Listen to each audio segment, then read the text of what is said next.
Morada Noticias, una herramienta ciudadana para cuestionar el poder y recorrer la ciudad amada.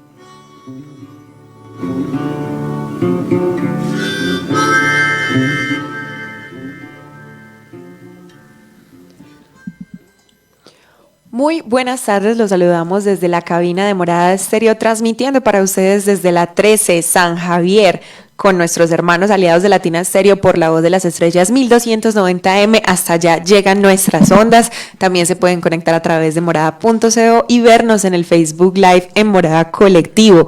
Hoy es jueves 6 de febrero de 2020 y antes de comenzar este noticiero en el que les hemos preparado conversaciones de arte, ciudad y amar y la manera como mapeamos la ciudad, dos noticias a modo de anuncio. Señores, se murió Popeye, alias Popeye, el antiguo socio de Pablo Escobar, y se murió sin contar muchas de las verdades que tenía en la cabeza. También al parecer se presentó uno de esos casos de defensa propia que tan de moda y tan en la discusión del país están al aire. Esto fue en la comuna 15, en Guayabal, en el barrio Cristo Rey, donde un tendero disparó ante unos presuntos ladrones que le iban a robar en Medellín. Estas dos personas están heridas y el caso es materia de investigación. Sin embargo, en este noticiero de hoy no hablaremos de esta noticia, pero es una discusión que tenemos que seguir dando e invitamos a los oyentes a que escuchen especialmente nuestra emisión de ayer, donde hablábamos de este tema en nuestro canal de podcast de Mixcloud. Ahora sí, las noticias de hoy. Las obras que se llevan a cabo desde hace 9 meses en el Cerro Nutibara causan inconformidad entre los comerciantes porque la temporada decembrina les fue muy mal y también lleva un gran retraso en cuanto a obras el Teatro al Aire Libre Carlos Vieco Ortiz. Primicia ambiental, mientras las estaciones del CIATA, del Sistema de Monitoreo de Calidad del Aire, están todas en amarillo. Este martes el Tribunal Administrativo de Antioquia emitió una respuesta a esa acción popular presentada por colectivos ambientalistas de la ciudad sobre preocupaciones de la calidad del aire. Les contaremos qué dice esta resolución del tribunal y qué es lo que deben hacer las autoridades ambientales respecto a esta crisis que se nos avecina. 7 personas, la mayoría jóvenes, se quitaron la vida en los 2 primeros días de febrero por causas asociadas a la depresión y el alcoholismo. Un gran problema de salud pública parece ser el suicidio en Medellín. También les tenemos noticias del área metropolitana. Se presentaron en Bello 10 casos de amenazas a docentes de instituciones educativas. Esto lo confirmó el asesor de educación del municipio de Bello, pero la secretaria de gobierno lo desmiente. ¿Qué pasará ahí con eso y qué dicen las autoridades, sobre todo en orden público? Y hasta hoy, 6 de febrero de 2020, la Defensoría del Pueblo ha hecho 23 alertas tempranas al Ejército y a la Gobernación de Antioquia por la situación en la zona norte y en el Bajo Cauca antioqueño. ¿Por qué deberían importarnos los desplazados? También es una conversación que tendremos hoy. En Datos para Combatir el Poder, una noticia que teníamos pendientes de contarles: cuál fue la sanción que tuvo que asumir EPM, esto cuánta plata representa, porque es una multa que le puso la Superservicios. Es jueves, numeral, es para una tarea. Esta vez decidimos hablar de esa sensación de seguridad que nos aborda en las calles. ¿Qué sientes cuando ves un militar en tu barrio? Es nuestra pregunta de hoy. El numeral es para una tarea. Recuerden que todavía pueden comentárnosla a través de @moradanoticias y vuelven también los deportes, donde tendremos noticias del Atanasio Girardot, porque la Conmebol estuvo viendo en nuestras instalaciones. También un bello relato de cómo se sienten las personas discapacitadas que asisten a fútbol. Y también noticias de BMX. Yo soy Laura Valle, realizando para ustedes Morada Noticias.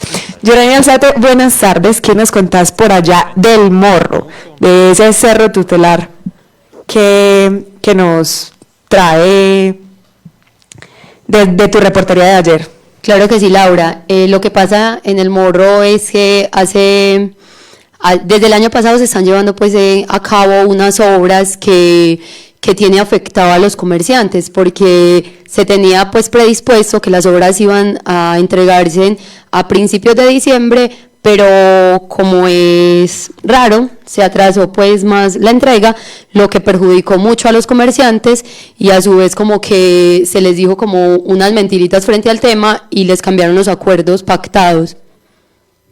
ventas han bajado mucho. Mira que la temporada alta de nosotros es temporada decembrina y la capacidad de las personas para incidir en el pueblito paisa es muy reducida. Supuestamente dicen que para abrir, la primera semana de abril o la segunda, y nos habían dicho que era para el 2 de diciembre, y mira lo que vamos ya para esta fecha y todavía no nos han entregado los locales. Y sí, estuvimos bastante afectados ahorita por el mes de diciembre, no era lo que se esperaba, y ahorita lo que va de enero, ya tú ves cómo está todo esto acá. Nos afectó diciembre por la sencilla razón de que tenemos que caer en cuenta que estábamos en unas obras. Entonces también tenemos que reconocer eso, que debido a eso tenemos que tener mucha paciencia.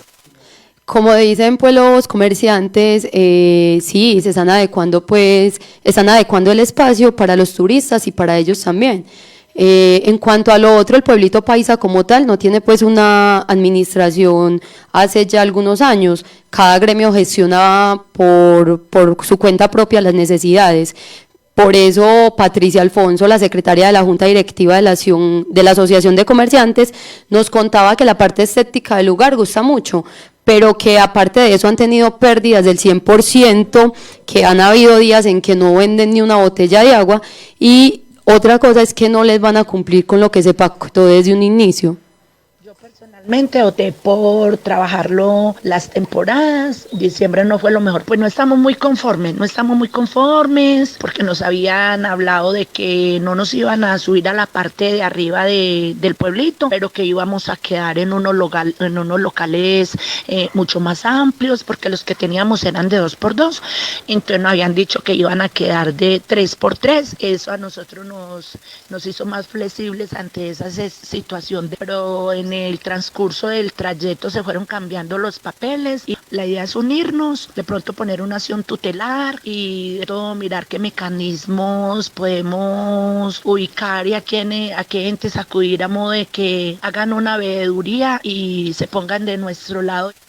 Otra obra que está pues inconclusa allí en el cerro es lo del Teatro Carlos Vieco, que lleva pues 5 años cerrado y se están viendo afectados los activistas y artistas que usaban el lugar para sus actividades. Debido a las modificaciones, estamos pues como a la expectativa de que pueda generarse como espacio de esparcimiento y nuevamente recuperar la importancia que ha tenido durante muchas décadas, y que como artistas estamos esperando que pueda volver a abrir para poder tener como ese espacio tan hermoso que era. Nos hemos visto afectados todos aquellos que solíamos asistir allá, bien fuera a conciertos de rock, al festival de poesía, y en general pues todo el gremio cultural se ha visto privado de un escenario que, insisto, tiene mucho de histórico, de simbólico, y sobre todo en un contexto que pocas ciudades pueden tener, como es tener un escenario cultural en medio de un parque natural. Seguimos pues los ciudadanos esperando que nos entreguen obras en el tiempo estipulado y no que sigan alargándose pues estas obras. Qué tesoso ahí como nos fueron repartiendo la ciudad entre contraticos de construcción. En ese momento la tenemos prácticamente en obra negra y muchas cosas sin terminar que dejó la administración pasada. Ojalá a Daniel Quintero no le pase lo mismo, pero lo que sí le está pasando es que tiene que enfrentar las contingencias de calidad del aire. Resulta que las estaciones del CIATA, aunque en ese momento están todas en amarillo, toca estar muy pendientes de que no se nos suba ninguna naranja, porque el ambiente, el panorama, si ustedes se asoman a la ventana, si ustedes que van en el metro ven cómo está el valle, ya está completamente lleno de humo, y es necesario que se active de nuevo el protocolo que Medellín tiene para las contingencias en calidad del aire. De este tema salió una noticia hoy de la que nos va a hablar la nea más elegante de este noti, Santi Sánchez. Buenas tardes. Buenas tardes, Lau, un saludo a todos los que nos escuchan, nos siguen, y a mis compañeros en cabina. Y te cuento que sí, resulta que el martes el magistrado apoderado de la acción popular que presentaron varios colectivos ambientalistas de la ciudad por el tema de la calidad del aire, emitió una respuesta en la que considera contundentes, pertinentes y útiles para solucionar este problema las pruebas que presentaron los demandantes, todos estos actores populares que luchan por la calidad del aire de nuestra ciudad y que demandaron a, entre otros, el municipio de Medellín, el área metropolitana y todas las autoridades ambientales. Recordemos que esta medida de la acción popular ya viene rondando desde 2018 como tema en la agenda de medios y de un medio como Morada Noticias que le interesa tanto el ambiente de la ciudad, porque gracias a esta acción popular es que se ordenó la medida cautelar que le exige a la alcaldía de Medellín y al área metropolitana que todas las estaciones del CIATA se mantengan en amarillo en cualquier época del año. Cuando una estación sube, eso quiere decir que los gobernantes le están incumpliendo al municipio. El magistrado también oficia y solicita las pruebas de las secretarías de salud para que de todos los municipios del Valle de la Aburrá para que documenten la cantidad de muertes que han ocurrido desde 2012 hasta la fecha por enfermedades crónicas o enfermedades respiratorias causadas o relacionadas con la contaminación ambiental. También ofició al área metropolitana para que, y esto es algo importante de lo que nos va a hablar Lucas Quintero, uno de los apoderados del tema y miembro de un colectivo ambientalista, porque le solicitan al área metropolitana un estudio sobre, digamos, las repercusiones que puede haber por todo el tema de contaminación del aire en la fauna y flora de la ciudad que ellos no poseen hasta la fecha. Parece a nosotros más importante porque no lo hay, y al no existir ese documento es posible que el magistrado en la sentencia lo ordene, y es que el área debe informar si tiene estudios de impacto ambiental sobre la flora y fauna con motivo de la contaminación atmosférica en Medellín y en el Valle de Aburrá. Eso sería, Lau, para entrar a una nueva discusión, no solo, digamos, en los efectos que puede tener en la vida de las personas la contaminación del aire en el Valle de la Aburrá, sino también los efectos en todos los otros actores ambientales. Otro hito histórico de esta acción popular también fue el estudio epidemiológico que tuvo que contratar el área metropolitana el año pasado para demostrar que efectivamente también los ciudadanos están muriendo por las crisis de la calidad del aire.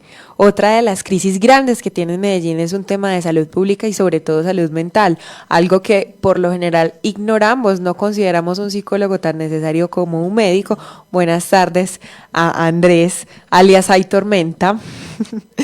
Este editor de Ciudad que siempre viene a parchar acá al noticiero. ¿De qué tema nos vas a hablar hoy?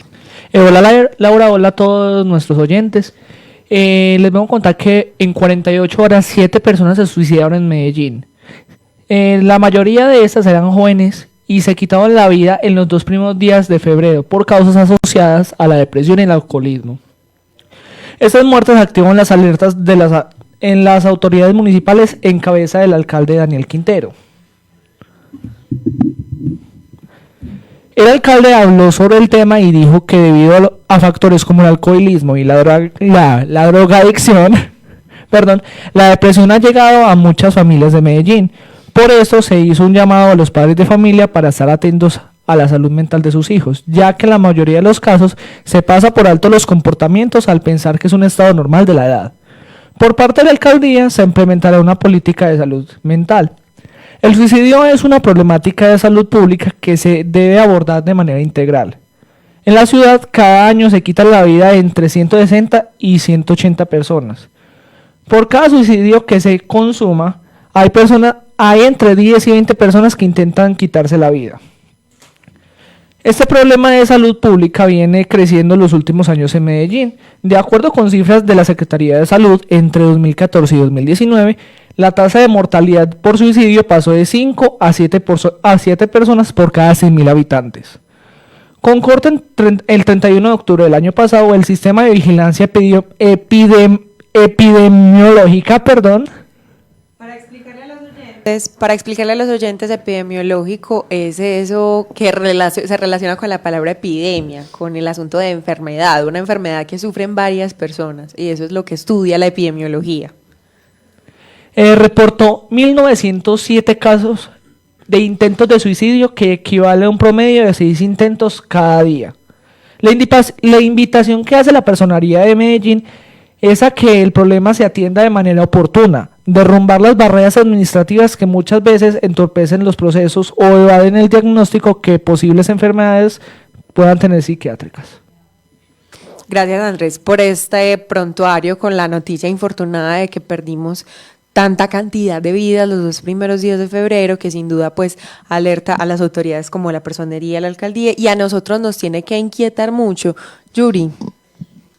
Respecto a lo último que decía Andrés, yo me pregunto de qué manera se va a derrumbar pues esta problemática si en Antioquia, como lo investigamos acá en Morada, solo hay un hospital mental para asistir a las personas de bajos recursos. Y es una cosa como muy, muy contradictoria, porque decimos vamos a hacer esto para mitigar ese problema, pero ¿de qué manera? Si no se está prestando atención a los problemas de salud públicas y no hay médicos y psiquiatras que atiendan pues enfermedades desde que se inician. Por ejemplo, ustedes saben lo difícil que es conseguir una cita con un psiquiatra en una EPS. Pues no solamente porque hay que hacer un montón de trámites burocráticos y obviamente es un proceso normal, un tratamiento psiquiátrico, que pase pues en un tratamiento psiquiátrico, que primero te tenga que ver un médico, después un psicólogo, finalmente el psiquiatra. Eso es normal, pero como que la EPS hace todo lo posible porque no te vea el psiquiatra. O sea, hasta las últimas consecuencias y dilatan las citas y yo lo digo pues porque es una situación cercana también a mí, en mi familia, y entonces, ¿qué va a sentir una persona que no tiene ningún acceso a ese tipo de técnicas más que el régimen subsidiado y no, pues se encuentra con puras barreras al momento de tratar su salud mental? Juanpa. Laura, pues a mí también me pasa que soy cercano al tema por asuntos familiares y sé lo difícil que es desde la vida, digamos, pública. Ya, pues, en lo privado, lo particular es costosísimo.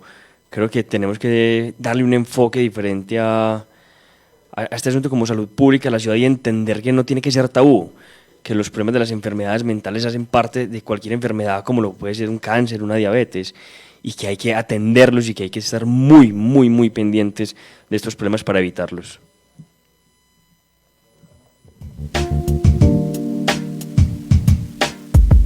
Un minuto de vida, porque nada justifica el homicidio. A esta ciudad lo que le hace falta es un minuto de vida, algún día, cada hora, con sus 60 minutos.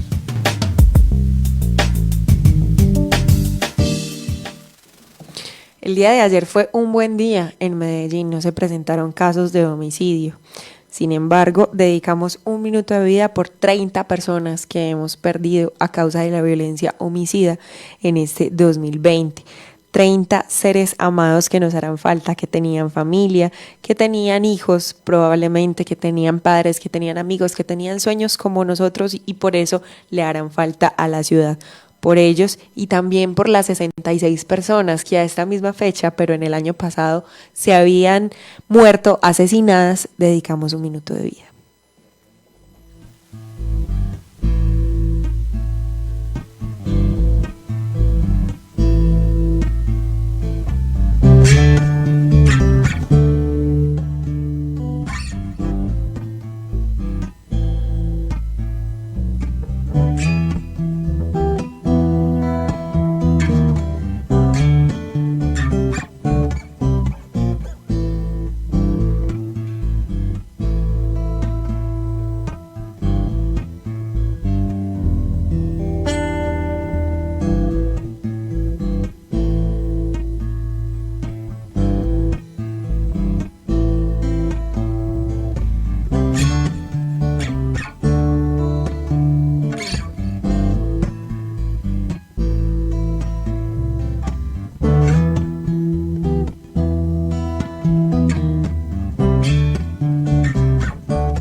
Laura, bueno, y me adelanté un poquito ahorita, les doy un saludo morador a ustedes, a mis compañeros y a quienes nos están oyendo.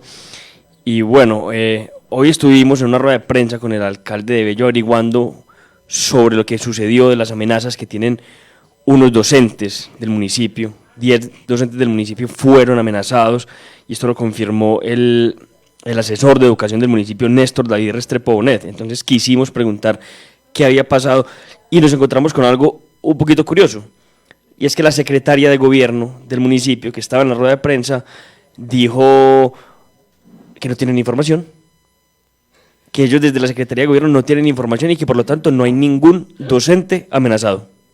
Frente a la pregunta de amenazas a docentes de instituciones educativas, a la fecha no tenemos información ni reportes oficiales que reposen en la Secretaría sobre docentes amenazados, tampoco tenemos denuncias oficiales sobre el tema, entonces hasta la fecha oficialmente pues no tenemos maestros o docentes amenazados. Ahí está esta respuesta muy típica del año pasado en los consejos de seguridad de la Gobernación de Antioquia: no tengo conocimiento. Esto habla un poco también de cómo se comunican de efectivamente los funcionarios y las entidades dentro de una misma administración. A mí lo que de pronto me preocupa de la Secretaría es que algún día se vaya a ganar el baloto y no se dé cuenta, no le avisen o no revise nunca. Bueno, entonces también quisimos preguntarles a ella y al coronel Omar Rodríguez de la Policía Metropolitana del Valle de Aburrá qué estrategias tienen para la seguridad en Bello, porque hay mucha sensación de inseguridad de parte de los habitantes. Ellos hablaron un poquito de una estrategia general y se enfocaron más en lo que tiene que ver con vehículos, porque digamos que el flagelo del hurto de automotores está también un poquito elevado allá, y esto fue lo que nos dijeron. El 29 de enero tuvimos Consejo de Seguridad y de la mano de las instituciones Policía y Ejército se establecieron algunas estrategias como puestos fijos de Policía y Ejército y segmentos viales en los cuales pues Policía y Ejército hacen recorridos, hacen todo tipo de controles de vehículos, motocicletas y vehículos automotores. Sí, efectivamente nosotros semanalmente realizamos unos comités, unos planes operativos.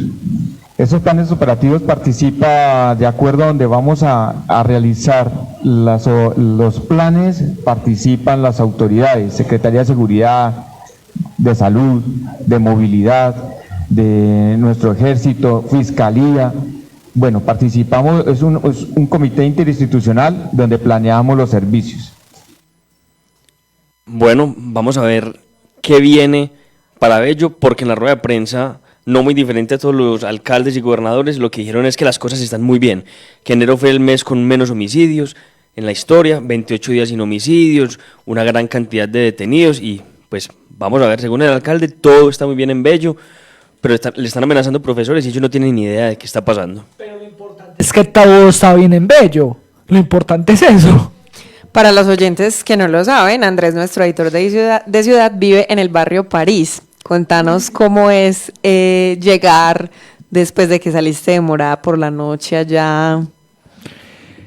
De cierta manera es un viaje muy largo, me demoró siempre 1 hora en ir, y cabe aclarar de que el barrio París en Bello es uno de los barrios más olvidados por la alcaldía de Bello. Por gobierno como gobierno siempre es uno de los barrios, no sabemos que existe.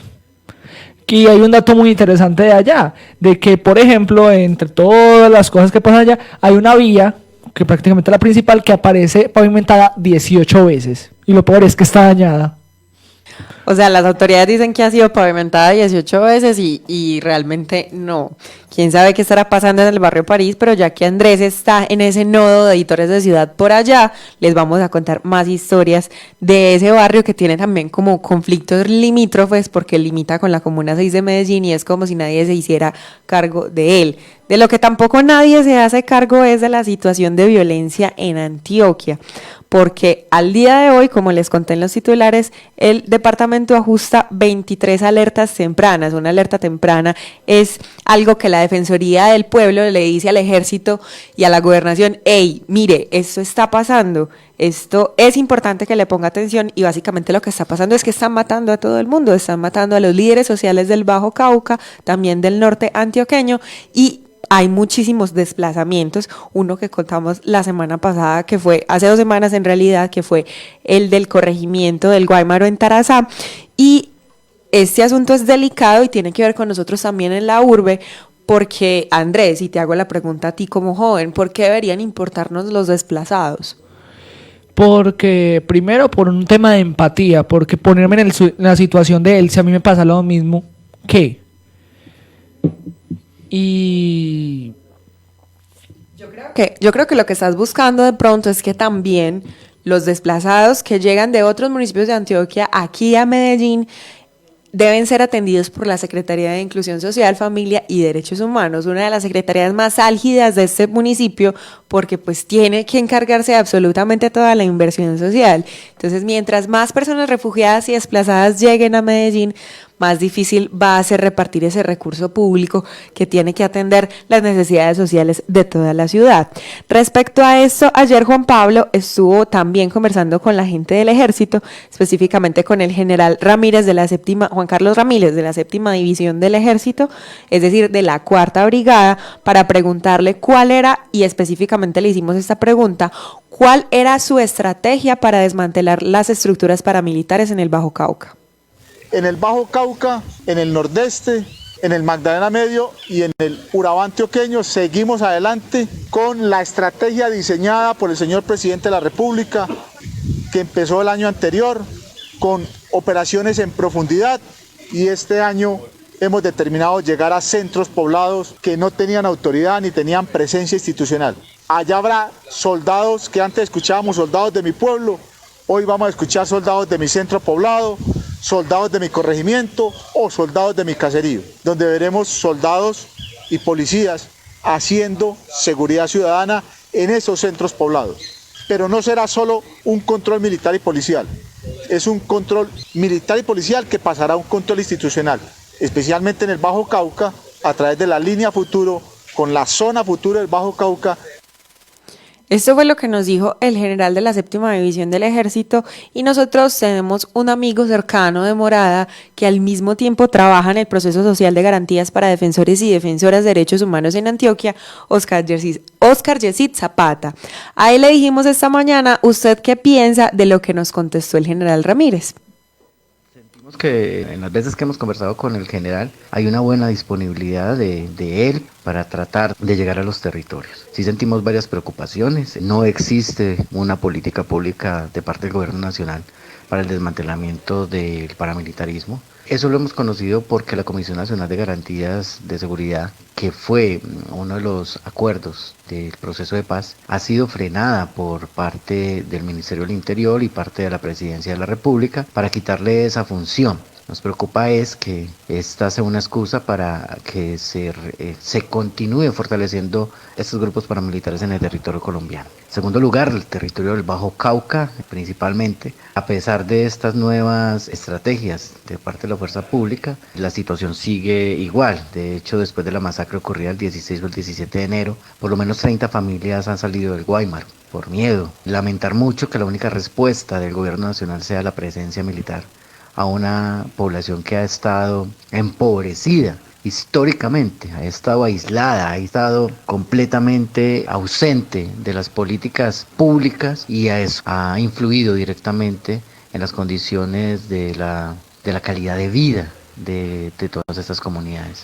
Bajo Cauca produce el 60% del oro del territorio de Antioquia, pero es la zona más pobre, por lo tanto se experimentan los síndromes de desigualdad más altos, podríamos decir, en el departamento, probablemente los más altos del país. Creemos que en el Bajo Cauca y en todo el departamento de Antioquia posiblemente existan aún alianzas entre algunas estructuras de orden paraestatal y el Estado, aunque sabemos también que hay presencia de disidencias, presencia de guerrillas como el ELN, que también en el escenario de la guerra representan también un nivel muy alto de riesgo en la población. Sí, pero por ejemplo territorios como el Bajo Cauca es evidente la confrontación y la disputa territorial entre los caparrapos y las AGC, pero también hay unos intereses mineroenergéticos de empresas multinacionales que podrían también generar otras formas de violencia y vulnerabilidad en los territorios, despojos, desplazamientos. Cuando el general habla de las zonas futuro, nosotros tenemos una gran preocupación por el término de zonas futuro, zonas de consolidación o zonas estratégicas de integración. Nosotros consideramos que esas formas de consolidación del territorio no obedecen exclusivamente a la población, sino a fortalecer ese territorio para ponerlo a disposición de empresas multinacionales o grandes poderes económicos que son los que van a acaparar generalmente todas las formas económicas en el territorio. Entonces, en términos de democracia, podríamos estar diciendo que en la zona futuro indican o van a indicar realmente otras formas de violencia y de desigualdad social que se van a implementar en este territorio. El Bajo Cauca necesita una institucionalidad fuerte, una fiscalía fuerte, necesita realmente una inteligencia militar y estatal fuerte que realmente ayude a desmantelar estas estructuras. Fenómenos como la extorsión, el tráfico, el microtráfico, la movilidad, el fortalecimiento del paramilitarismo en las zonas urbanas y rurales no puede ser siendo negado aún por el Estado. Morada Noticias es una producción del colectivo Morada, Casa de las Estrategias, Latina Estéreo y Universo Centro. Este proyecto es parcialmente financiado por la Interamerican Foundation y la Fundación Confiar. Pero podemos crecer más. No nos dejes morir. Envía tus historias al WhatsApp 350-666-8436. Comparte nuestro contenido o escríbenos a noticias@morada.co si te gustaría sumarte a nuestros patrocinadores. Para hablar de plata, Juan José Olarte, la magia de la consola. Buenas tardes. Ahora sí, estaba pensando desde que estaba la cortina, me estaba diciendo a mí mismo, tengo que entrar diciendo buenas tardes. Buenas tardes a toda nuestra audiencia, a nuestros compañeros allá en la cabina. Como siempre hoy los acompaño para pasarles a todos los datos. Datos para combatir al poder.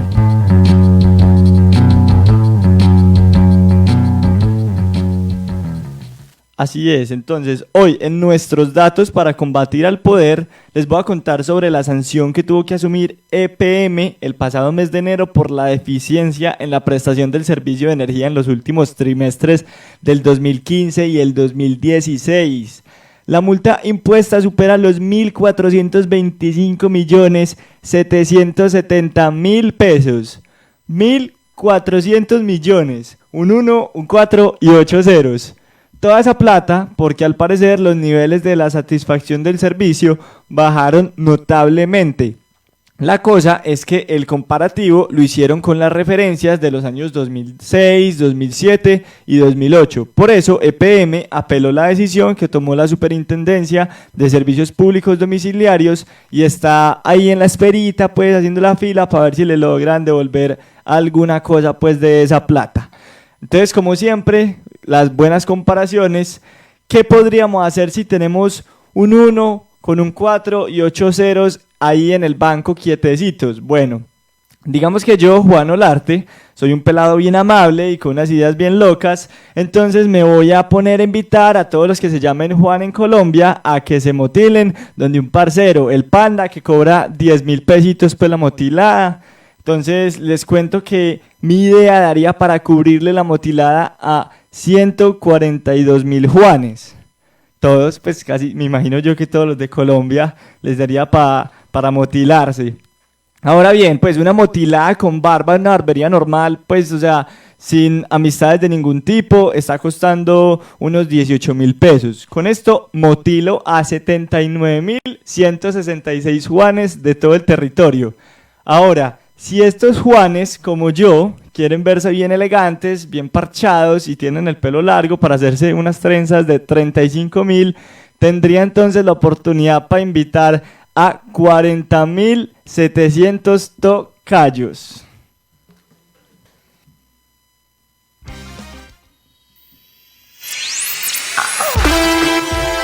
Esta es la canción del día, patrocinada por Ciudad Frecuencia.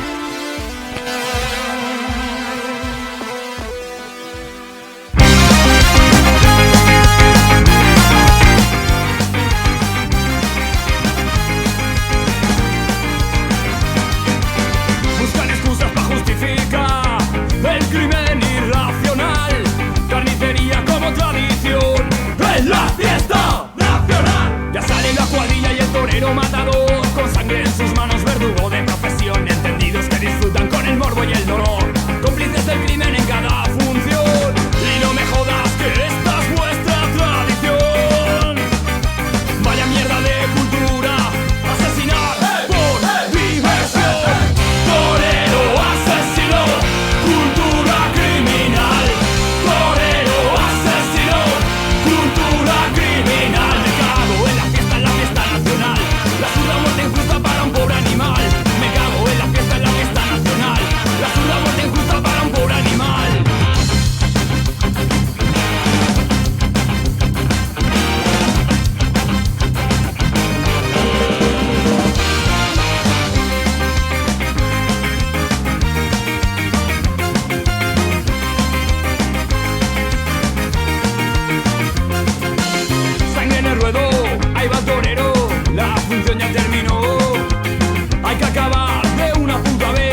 Así suena Asesinar por Tradición de Caso Perdido. Esta nuestra canción del día, patrocinada por Ciudad Frecuencia, en esta emisión de hoy, en nuestro episodio del 6 de febrero de 2020. En Morada Noticias les contamos varias novedades de Ciudad, que por ejemplo se presentó otro caso de este asunto de defensa personal en Guayabal, que también las obras que se llevan a cabo desde hace 9 meses en el Cerro Nutibara causan mucha inconformidad porque al parecer también se extenderán en este primer semestre del año, que el Tribunal Administrativo de Antioquia emitió respuesta a la acción popular presentada por los colectivos ambientalistas que dicen que sus pruebas sí son suficientemente contundentes para creer que estamos en una crisis de calidad del aire. También dedicamos un minuto de vida no solamente por las personas asesinadas los casos que se han presentado en lo que va del año, que han sido 30, sino también por las personas que por este problema de salud mental, que es un problema ya de salud pública, se han quitado la vida. En los 2 primeros días de febrero se presentaron 7 suicidios. También les contamos las amenazas que hay a 10 docentes en el municipio de Bello, cómo está la situación controlada por las autoridades allí y finalmente por qué sigue siendo tan álgida la situación de seguridad en el Bajo Cauca y qué está haciendo el ejército para atenderla. Precisamente porque esta situación en esta zona de Antioquia está tan dura, que tiene que ver con problemas de minería, de corredores estratégicos, de asesinato de líderes sociales, nos preguntamos por qué todo el ejército no está metido allá, porque todos los militares no están en la zona rural y en cambio en Medellín tenemos 350 soldados activos patrullando ciertas comunas. Antes de comenzar con esta conversación, quiero recordarles que tenemos un podcast en nuestro canal de Mixcloud, en mixcloud.com/Morada Estéreo. Ahí colgamos todos los episodios de Morada Noticias, todas las historias después de la segunda media hora del programa, los debates como el que viene a continuación y todo el contenido producido por Editores de Ciudad, esta red de periodismo adolescente que también nos ayuda a producir ese noticiero para que se vuelvan y se escuchen las emisiones. Numeral es para una tarea nuestra conversación de los jueves. ¿Qué sientes al ver a un militar en tu barrio? Escuchemos primero qué es lo que nos dice el general Juan Carlos Ramírez de la 7ª División del Ejército de la 4ª Brigada, de qué están haciendo 350 soldados en Medellín. Antes de eso, les presento a Camila Uribe, que ya hemos tenido su voz en audios, pero no había estado aquí en la cabina locutando. Ella es la directora de Casa de las Estrategias, uno de nuestros aliados editoriales que se une a la conversación de hoy. Buenas tardes, Cami, ¿cómo estás? Buenas tardes, Laura, buenas tardes a los oyentes. Vamos a generar aquí un poquito de discusión alrededor del tema de militares, que finalmente termina tocando el tema de policía también, y bueno, estoy abierta a preguntas. En Medellín el ejército tiene un batallón de policía militar y ese batallón de policía militar hace parte de la seguridad del municipio, al igual que de todo el Valle de la Aburrá. En la medida que la Policía Nacional y los alcaldes municipales requieran la asistencia militar, ese batallón de policía militar estará presto, especialmente en Medellín, en 3 comunas donde hay situaciones especiales como la Comuna 13, Belén y Altavista. Pero también seamos conscientes, en la medida en que el municipio de Medellín se vaya estabilizando, la presencia será mayor de policía y mínima de ejército. Sabemos de que el municipio de Medellín presenta una estabilización en los últimos meses bastante alta en menos homicidios. Por eso los soldados empiezan a estar en unos puntos más focalizados y también se irán a apoyar a otros municipios del mismo Valle de la Aburrá o de Antioquia. Ahí estaba el general de la 7ª División del Ejército, de lo que conocemos como 4ª Brigada, Juan Carlos Ramírez, diciéndonos que hay presencia de militares en las comunas 7, 8, 12, 13, 16 y 70, que es Altavista. También en los corregimientos de San Cristóbal, Santa Elena y San Antonio de Prado hay militares. Esos 350 están divididos ahí y yo quiero saber cómo le fue a Juan Pablo esta mañana cuando se puso a preguntarle a la gente en la calle qué pensaban, qué sentían cuando veían militares en las calles de los barrios. Bueno, creo que hay un sentimiento casi que consensuado, que es el miedo. Se preguntaron varias de las personas se preguntan varias de las personas con las que hablamos cuando ven militares, ¿por qué? ¿Por qué están en las calles? ¿Qué puede estar pasando tan grave en la ciudad para que haya un militar y no un policía? Un par de personas también, o una persona nos dijo que en algunos casos pues sentía tranquilidad porque sabía que la fuerza pública, el ejército, pues asegura que haya tranquilidad, pero creo, sin embargo, que la mayor sensación que hay, sin duda, es miedo, y miedo en preguntándose qué puede pasar para que un militar tenga que estar en la calle. Cuando veo un militar en las comunas o en las calles me da como impotencia, siento impotencia, porque esa no debería ser la autoridad que esté en la calle cuidando a las personas o cuidándonos. Mi barrio siempre ha sido muy tranquilo y nunca ha habido como presencia de militares. Sin embargo, cuando estoy cerca de mi universidad y noto que hay militarización en la zona, lo primero que pienso es que hay presencia de algún político importante o algo así. Por otro lado, yo vengo de un pueblo que es Ituango, que desde que tengo memoria ha estado militarizado en cada esquina. Y aunque ya se volvieron parte del panorama, no cesa el miedo de pasar cerca de ellos porque más que tranquilidad siempre generan es como un ambiente de pánico. Yo creo que siento un poquito más de tranquilidad que cuando veo a un policía. Yo creo que ellos inspiran un poco más de respeto, un poco más de autoridad. Siento que ellos por parte sí están como para hacer cumplir los derechos que tiene el pueblo, digámoslo así, o están para cuidar el pueblo.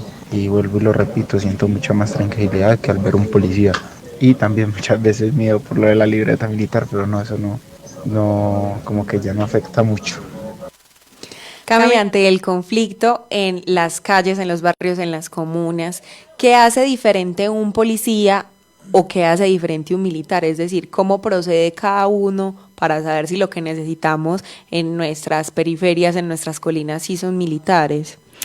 Pues mira, Lau, yo creo que hay que diferenciar pues primero el entrenamiento y por otra parte las visiones de seguridad que tienen o que predominan para cada uno de estos dos cuerpos. La visión de seguridad cuando actúa o cuando hay más presencia militar es una visión de seguridad pública, que es seguridad del territorio nacional, es a veces incluso de proteger la infraestructura, de proteger pues el territorio y a veces como también intereses económicos nacionales.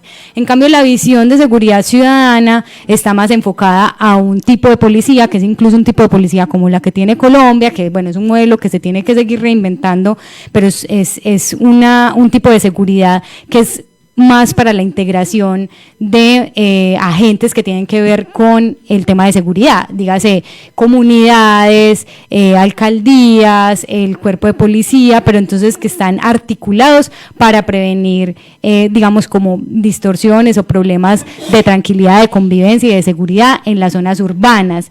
La seguridad pública normalmente está más enfocada hacia las fronteras del territorio nacional, entonces tiene otro tipo de enfoque.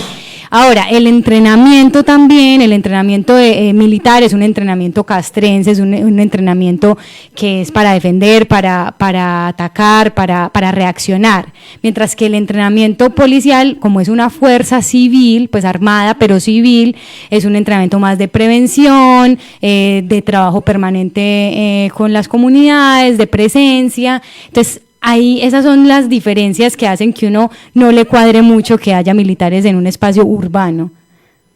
Claro, porque entonces uno asumiría que tal vez ante un fleteo o ante una riña, el militar puede perfectamente disparar sin tener la precaución de tal vez la vida con la que está acabando, ¿no? Su entrenamiento sí, según cómo están entrenados, ellos no están con la facultad, por ejemplo, de hacer capturas, lo que sí hace la policía, entonces reaccionan más. Ahora, lo que hay que tener en cuenta es que, sobre todo con el posconflicto, pues ha estado mucho la pregunta de, bueno, ¿qué hacemos con todos los militares que tenemos que estaban pues digamos trabajando contra grupos insurgentes, por la defensa del territorio nacional? ¿Qué vamos a hacer con toda esa gente?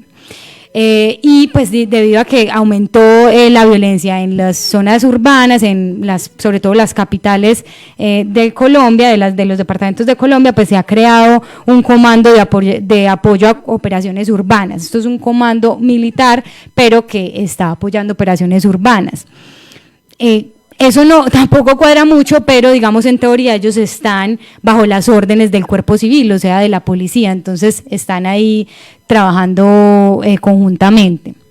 Yo lo que me pregunto ahí es cómo se sentirán también los soldados que los mandan a trabajar a las ciudades. Es como tal vez una crisis misional, me lo imagino, pues lo especulo, lo supongo, no he hablado con ninguno, pero si yo fuera un soldado y estuviera en esa piel y tuviera todo un entrenamiento para terminar parada en un cruce vehicular de una ciudad, bueno, no sé si sentirán frustración o por el contrario alivio, porque también no es fácil estar en las zonas rurales de Colombia.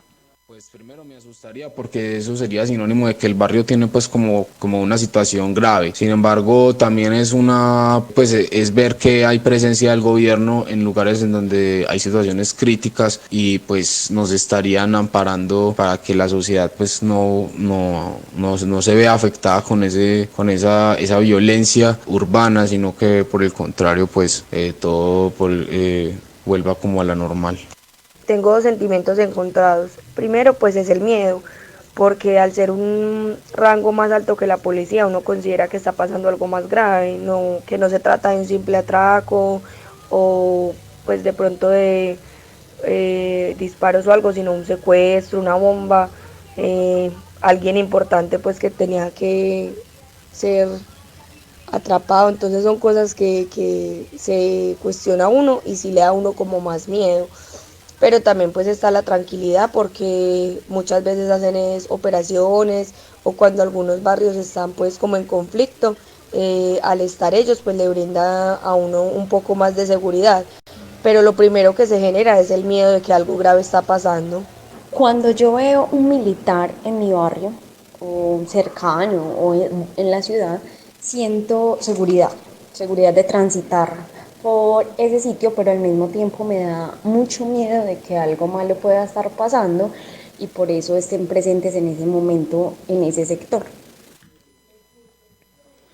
Hay un caso que me parece a mí muy curioso en Robledo, al frente de la urbanización Altamira, y es que allá hacen muchos retenes de motos. Creo que hacen uno por semana, y la semana pasada en uno de ellos vi que toda la calle 80 la llenaron de militares. Me pareció muy extraño. ¿Eso por qué puede ser? Pues ellos lo que están haciendo es como articulando fuerzas, pues y articulando actores para hacer acciones de seguridad ciudadana, pues se supone. El problema que uno ve ahí es, primero, que el entrenamiento de los militares que ya hablamos, pero segundo es que no está siendo bien delimitada las funciones que va a tener cada uno de ellos. Y el problema de eso es que se terminan traslapando funciones entre policía, militares, tránsito, gestores de seguridad de la alcaldía, y ese traslaparse funciones es que tiene el riesgo la policía de estar atacando o contra grupos insurgentes y los militares haciendo vigilancia, que eso no son las funciones que debería hacer cada uno, o sea, se terminan como cruzando.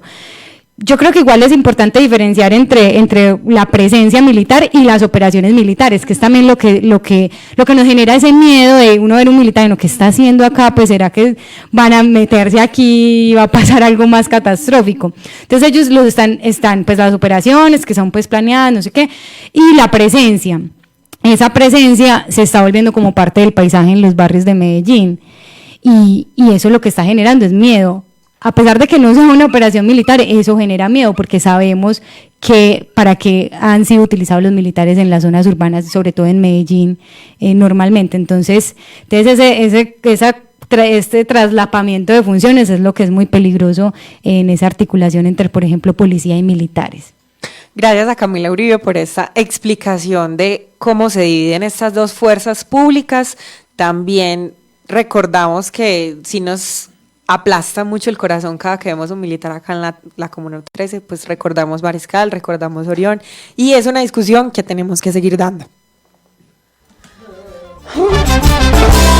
El cotejo, el fresco, las banderas, el movimiento. Deportes en Morada Noticias.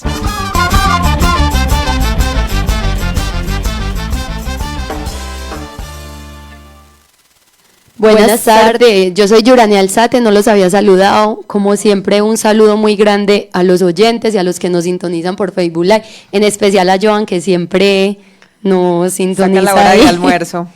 Bueno, hoy les voy a contar un poco qué está pasando en Medellín y, a su vez, para dónde va Yorely Rincón. Les cuento que el Atanasio Girardot sería una de las sedes para la Copa América 2020. Este viernes fue el día de la inspección en el Estadio Atanasio y a las canchas del entrenamiento a cara de la Copa América, que se celebrará el próximo mes de junio entre Colombia y Argentina.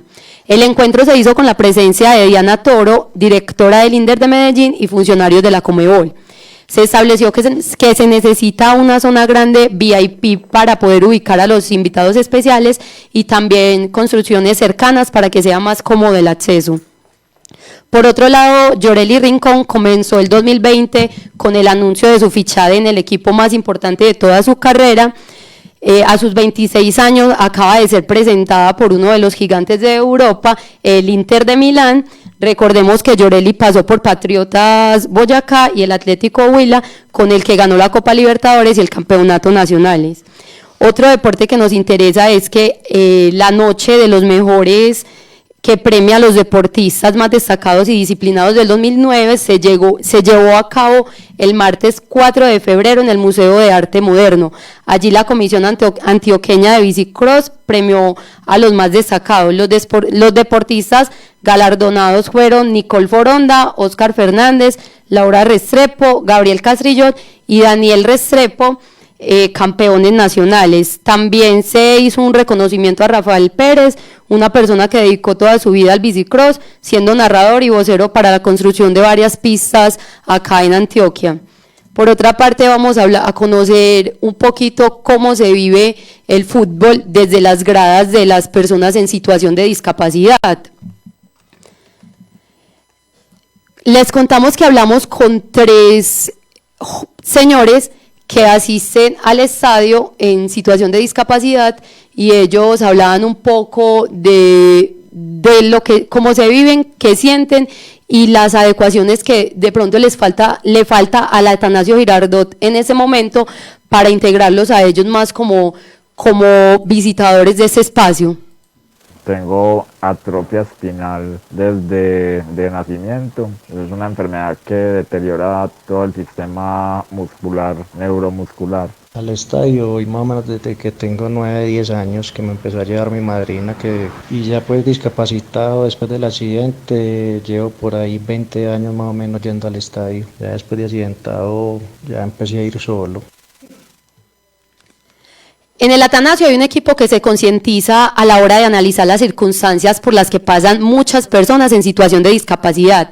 Este equipo entiende que en la mayoría de casos se les es muy difícil a ellos conseguir la boletería, por ello hicieron un convenio cuando estaba en la dirigencia de Eduardo Silva Meluc para que esta población disfrutara de este espectáculo gratis sin medir la importancia de ningún partido. Los demás equipos del país les cobran a ellos un porcentaje de la boletería, entonces es bueno resaltar como esta dirigencia del Independiente Medellín en este caso.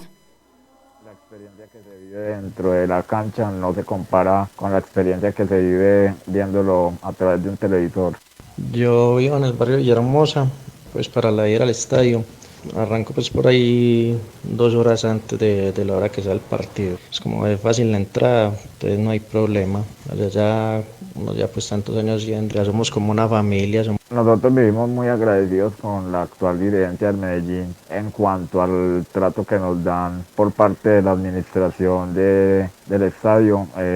Son personas contratadas por el Deportivo Independiente Medellín, y hasta el día de hoy se ha mantenido la política de que el ingreso es gratuito para las personas con discapacidad. La dirigencia, la logística, la policía, pues se ha manejado muy bien con nosotros. Siempre han habido algunos inconvenientes, algunos roces, porque por nuestra condición en silla quedamos muy pegados a las vallas, y muchas veces nos paran gente de la logística o policial ahí y nos obstaculizan la visión hacia la cancha. Por la arquitectura del estadio es que a veces aguantamos mucho calor, o en su defecto cuando está el invierno tan fuerte, que es lo que me ha alejado a mí del estadio por mi condición física, mi deterioro de salud. Ahí donde estamos ubicados siempre nos mojamos o siempre es un sol muy fuerte, entonces esa es la parte pues como triste de esto. Esperamos que pues para más adelante nos tengan en cuenta y nos ubiquen como en alguna parte donde de verdad podamos disfrutar el partido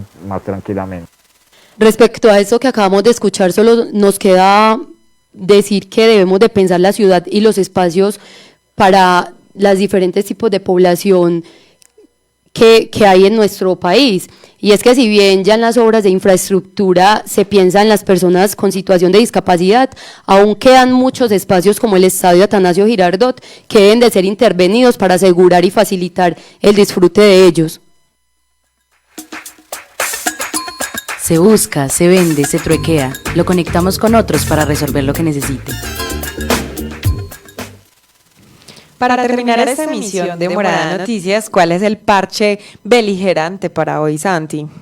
Bueno, y para todos los que estén animados y todavía en resistencia, porque aún hay muchos derechos que tenemos que exigir y muchas razones para seguir alzando nuestras voces y nuestros clamos por la protesta, les cuento que los estudiantes de las universidades públicas del país han estado convocando plantones contra la reforma pensional y la amenaza a estudiantes y líderes sociales, y para Medellín tienen hoy uno a la 1 de la tarde, es decir, más o menos ya estamos comenzando, ya vamos todos para allá en la Plaza Barrientos de la UdeA, y a las 2 p.m. en el Poli Jaime Isasaca David y en el ITM de Robledo.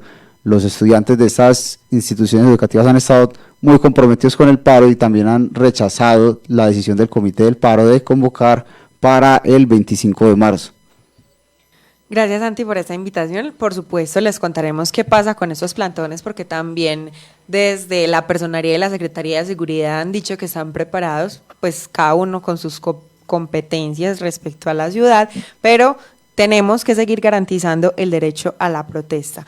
También recuerden que seguimos buscando a los Lady Vanegas, esta mujer que hemos puesto en varios anuncios de nuestro Twitter, @moradanoticias, que su familia todavía la está esperando y que está desaparecida desde el 1 de enero. Y también hay reuniones de la consolidación de las propuestas para el plan de desarrollo. Recuerden que el encuentro de juventudes es esta semana desde las 8 de la mañana en el auditorio del Parque Explora. Gracias a ustedes por su sintonía en Morada Noticias. Recuerden que realiza para ustedes Laura Bayer en compañía de los editores de Ciudad, del equipo de trabajo de Morada Noticias y en alianza editorial con Casa de las Estrategias, Latina Estéreo y Universo Centro. Nos vemos y nos escuchamos mañana con más noticias.